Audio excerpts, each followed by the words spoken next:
Ladies and gentlemen, let's Gaming Titcom video. Let us discuss fanboyism. So this has been a subject that I've touched on before, but the very notion of fanboyism is something that people always accuse each other of, and if there's one thing that's going to get an individual pissed real fast, is either being called a fanboy or under the assumption that they are speaking to a fanboy. Now I want to discuss this a little bit more because now I've noticed, of course, there seems to be this growing trend of it on the internet. In some cases, you can actually get really in-depth arguments and sometimes even very rude arguments over this stuff.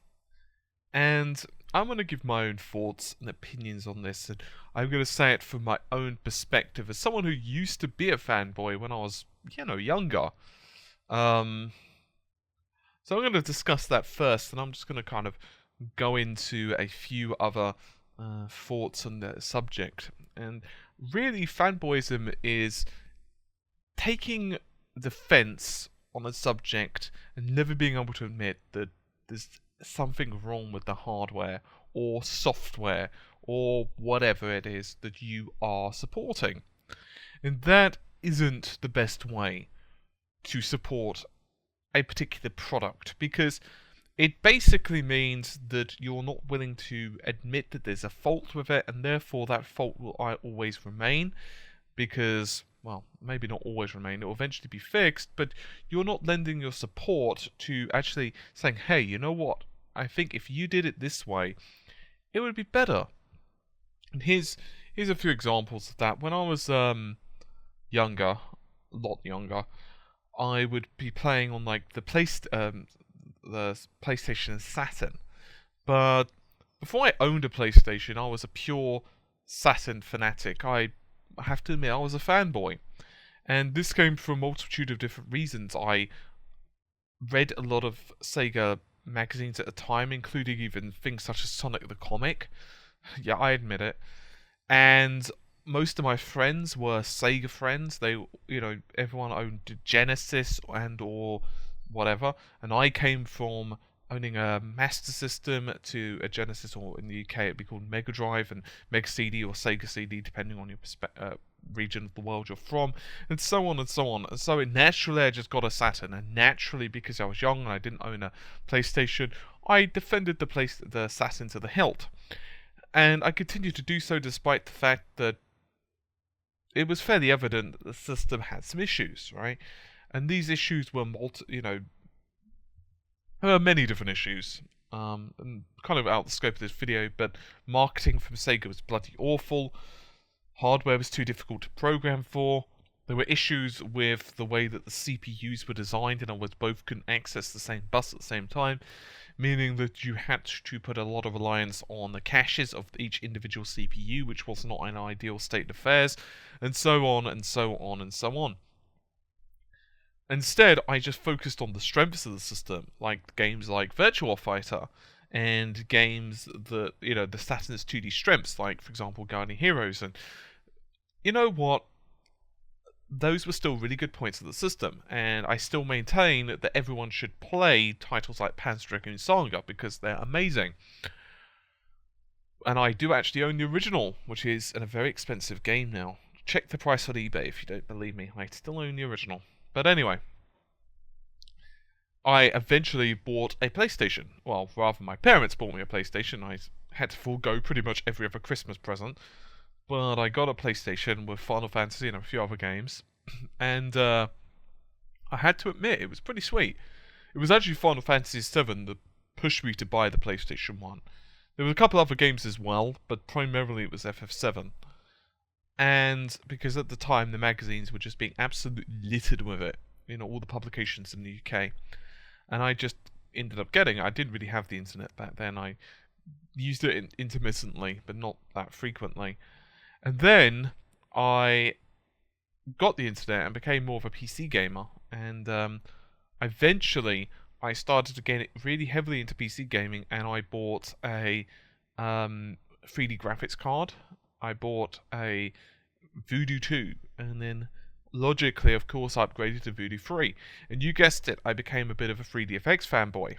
And I just kind of ignored all of the issues with 3D effects, such as it not supporting 32-bit color, such as it not handling AGP texturing, and various other bits and pieces. Instead, I focused on the positives. I focused on the fact that it had SLI. I focused on the fact that they brought in FSAA, full scene anti-aliasing, and so on, with their 3D effects' T-buffering, and so on. And in the end, I was pretty pissed actually that Nvidia bought them. But now, looking back at it, I see why they kind of fell over. It was because that they were too blind to make changes to this hardware. Plus, as well, they had some issues, ironically enough, with Sega. Their chipsets were going to be used in the Dreamcast. Well, basically, I can't remember if it was 2 or 3 versions of the Dreamcast hardware that were being used, and one of them with 3DFX is a Voodoo chipset. And basically, what happened is that pretty much at the last minute, they went with a different design. And so, effectively speaking, 3DFX got left out, hence their share prices dropped, and they're also struggling with sales at this point as well. So, because pretty much their feature set was worse than Nvidia's, and so they got bought out. And the same thing for the original Xbox. I was a real massive PlayStation 2 fan. I just didn't believe that the Xbox, Microsoft would do a good job on this system. I thought, yeah, it's going to suck. Who cares? PlayStation 2, amazing. And I remember I did want the Dreamcast, but I didn't have the cash for it because I was young. It took me ages to save up. And eventually I got the money. But then by that point, it was fairly obvious that the PlayStation 2, was just coming out. It was just about to come out. And I remember I put the deposit down on the PlayStation 2. I basically made a choice. I was like, I'm just going to go with Sony. Because I was equally a Sony and a Sega fan at this point. But I went to PlayStation 2 and I was playing it for a while, and then eventually I crumbled and I said, you know what, screw it, I want to get Halo. I got the system a few months after Halo 2 came out, and one of the best memories I've got for gaming, it sticks with me right now. I was sick at the time. I was not like super ill, but like when you've got like a cold, you just feel bleh. And I remember playing Halo 2, and there was this section in Halo 2. It's been so long since I've played it, I can't tell you the level's name or anything like that, but I think it's like 2nd or 3rd level. And it's basically where I think you crash land or something like that, and then you're basically on this area, and there's all these waterfalls around you. It's like a massive pool of water, and I just remember it looked gorgeous. And I was playing at the time on like a CRT TV, like a 28-inch CRT TV, and my goodness, the graphics, the sound, the way that the weapons worked, everything about it, I just thought, holy crap, this is really awesome. And at that point, when I also crumbled and bought a GameCube, that was kind of like the decider, because there were games like New Zelda's coming out. I also wanted to try out Metroid Prime, and the main reason I bought it actually was Resident Evil Remake and Resident Evil 0. And I just bought this GameCube. It was used, and I bought it used because there were only a couple of games at the time I wanted for it. So I bought it as cheaply as possible, thought to myself, I'm just going to play this couple of games, I'm not going to want anything else. And I was wrong. I played tons of games on my GameCube. It was awesome.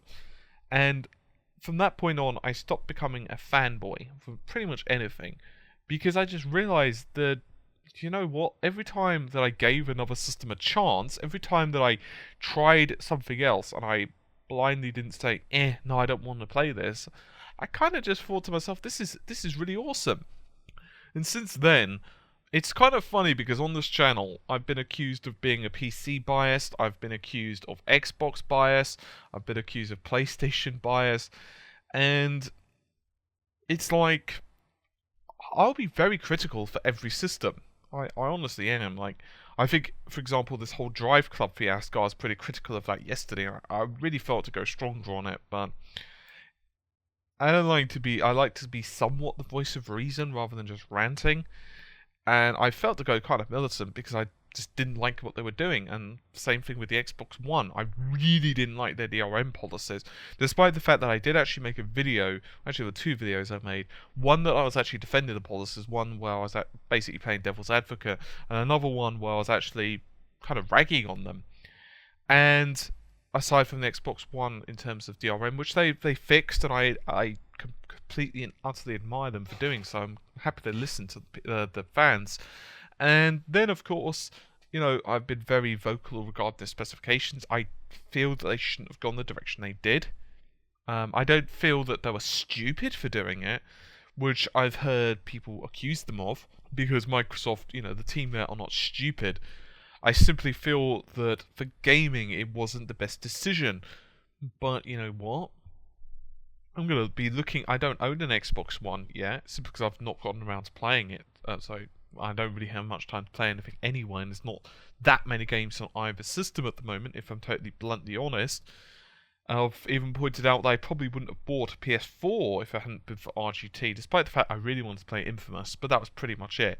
A couple of other cool games, but, it's a pretty good system. It's a good system, but most of the games that I really want are also on PC at the moment.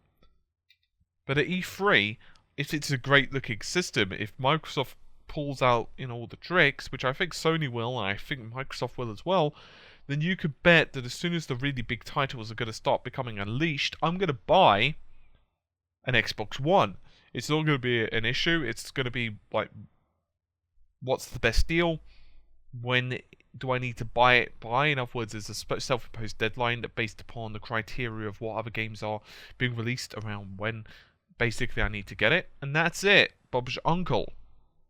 I'm sure some of you might have heard of the term cognitive dissonance, which is a theory in psychology. It basically is a very vast, simplified version. There are alternative theories as well, might I add, and I don't really know that much about psychology.